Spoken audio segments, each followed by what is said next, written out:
If you start connecting these dots, the picture immediately becomes uncomfortable here, guys. 374 days ago, an American citizen did not need to worry about carrying a passport or worry that they would be pinned to the ground for being unable to prove that their hometown was in fact the only home they have ever known.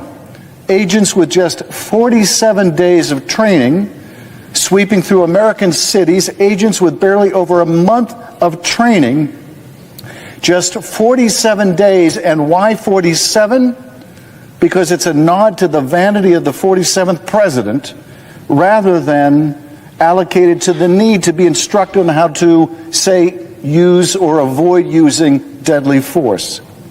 Agents with less training than a teenager getting their driver's license are now badgering, beating, and even killing Americans on our streets in the name of the president, while his chosen enforcers smugly walk through American cities, cosplaying their favorite uniforms from the 1930s and 1940s. I yield back. I recognize the senator from Louisiana. We all have to concede. We all should concede that the loss of life in Minneapolis was a tragedy. And I'm sorry it happened. Absolutely. Absolutely. No one wants to see anyone lose their existence here, ever, right? But understand this here, as when it comes down to like protesting and the ability to protest, guys, I'm not sure anyone actually wants to stop anyone from protesting here, but protest in a very peaceful manner. Because outside of that, it really doesn't feel like a protest. It just feels like a strong arm type of scenario. If you don't agree with me, then we're going to burn everything down. That's kind of the argument that the other side tends to have when they encounter these things here. So there are two scenarios that we can definitely have a conversation about here. One was a guy and one was a woman, all right? The drive, baby, drive woman, I'm not sure there's really much of an argument there, but I'm sure people will find one, all right?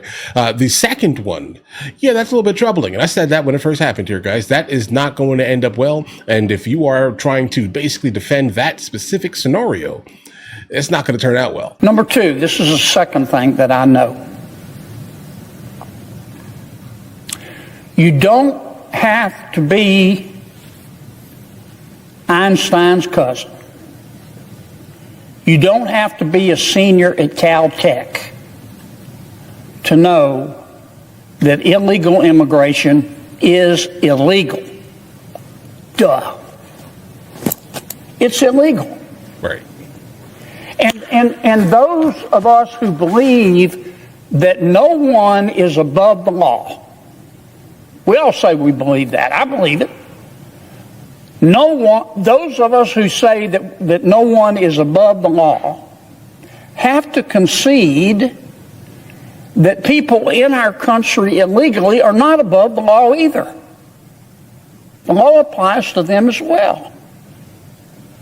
Our immigration statutes are not second-tier laws.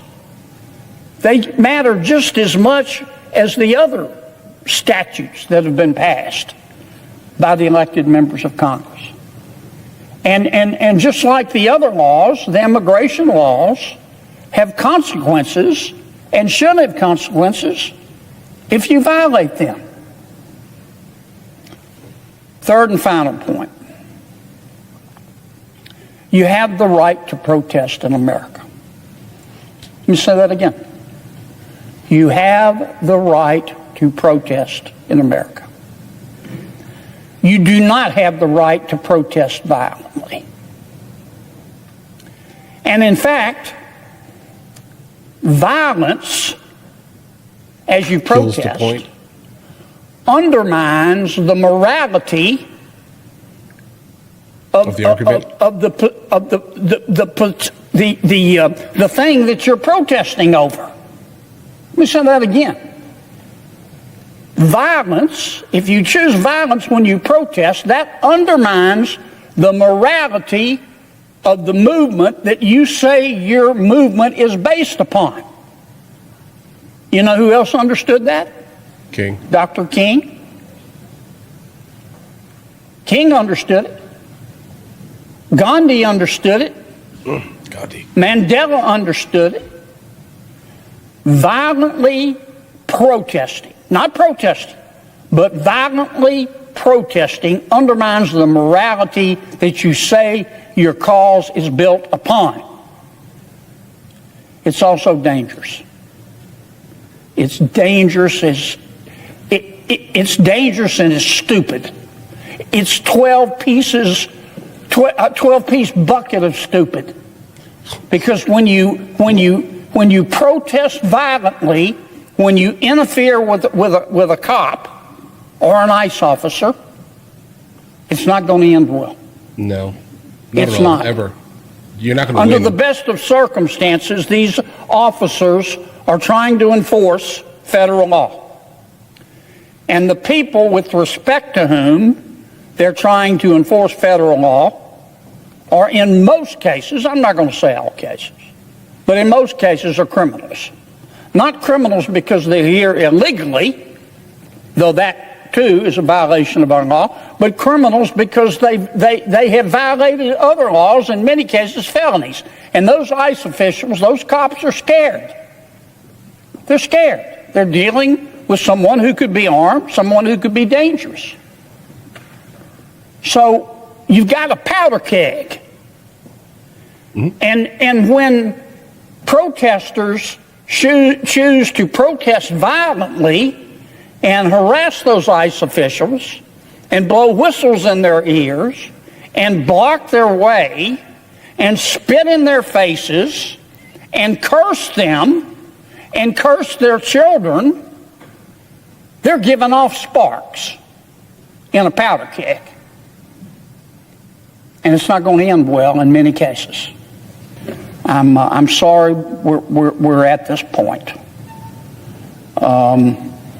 But I believe that our future can be better than our present. I have always stood behind, specifically if you guys have been here for a really long time, I've always stood behind the idea of protesting. Please protest peacefully. Like if you are an American citizen and you have a problem with something within her bounds, let's say, protest. Completely fine here in a peaceful manner. And under no circumstance should your protest start infringing on other people's constitutional rights to basically not care about your protest. The moment you start, I don't know, screaming loudly, blocking my way, and all of these other super nefarious things, I no longer care about your protest. Bro, if you're protesting that the federal government decided to basically wake up and say, the sky is purple permanently, even though you know it's not purple. Understand this here. You know it's not purple, but the sky is purple and they're dictating it. So you're going to go out and protest the fact that the sky is actually blue the whole time. The moment you stop my movement, I don't care now, bro. The sky is purple.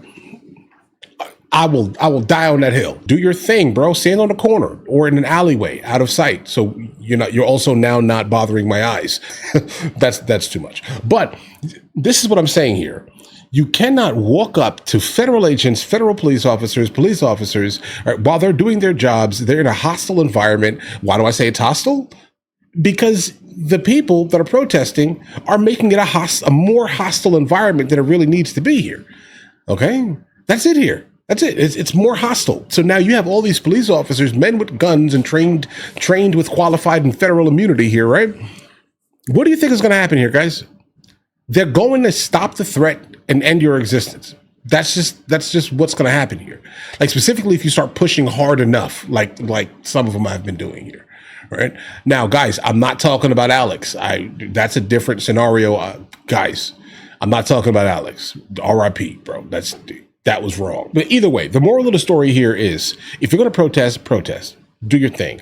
Do not block anyone else. Like, do not make it so other people's lives are basically being, I don't know, lessened, let's say, by your protest, because now that person is going to now hate every single thing that you represent, because now I can't get my kid to school in the morning because your nonsense is basically blocking me.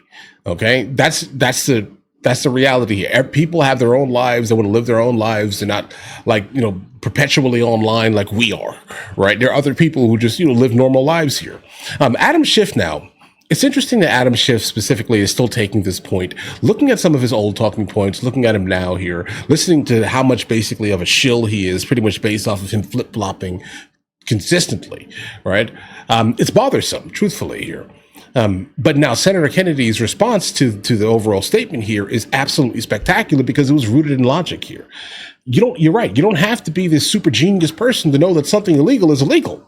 I don't care about the feelings attached to it. Is it illegal or is it not? You trying to express your emotions and feelings towards me to prove the point that I should not feel the way I feel about illegality is weird to me, bro. Is it illegal or is it not? Okay. Are you allowed to break into our country or can you? Which one is it here? All right. I get it. The individuals they've come in under asylum, and we have the conversation regularly whenever these things go up. Yes, they came in under asylum. 80 to 90% of them are lying. All right. Tom Homan already delivered all the stats on that, guys. I mean, this is not new information here. 80 to 90% are under the guise of economic migrancy, meaning that does not qualify for asylum. Asylum means your government is persecuting you, basically. Right? And a couple of other like smaller things, but none of it has to do with, I can't make enough money in my country, so I'm gonna come to yours, make money, and then send the money back through remittance to the country that I ran from. Okay? That's not asylum. You don't get asylum for that, guys. That's illegal. What's the argument here? What's the argument? I don't know, bro. I'm super passionate about this because it's ridiculous in my head. Okay? I'm sorry. Right? Like, it's super ridiculous to hear people that are elected officials consistently toe the line, flip-flop on the line. Understand this here. All of them are flip-flopped. And why have they flip-flopped? Because they let a super left-leaning, wildly progressive wing to enter into their party and dominate it with their overall talking points. So in order for these people here to still eat, okay, they had to flip-flop on their opinions. Because if they don't toe the line with what the super left are basically saying, then TikTok's going to hate them, right? And then all of the people in California are going to hate them. All of the people that are basically running the Democrat Party right now are going to absolutely shred them consistently. And that's what it is. That's all that it is here, guys. All right? My opinion, obviously. But all right, listen, if you guys are new here, please like and subscribe. In the meantime, I'll go ahead and catch you guys later.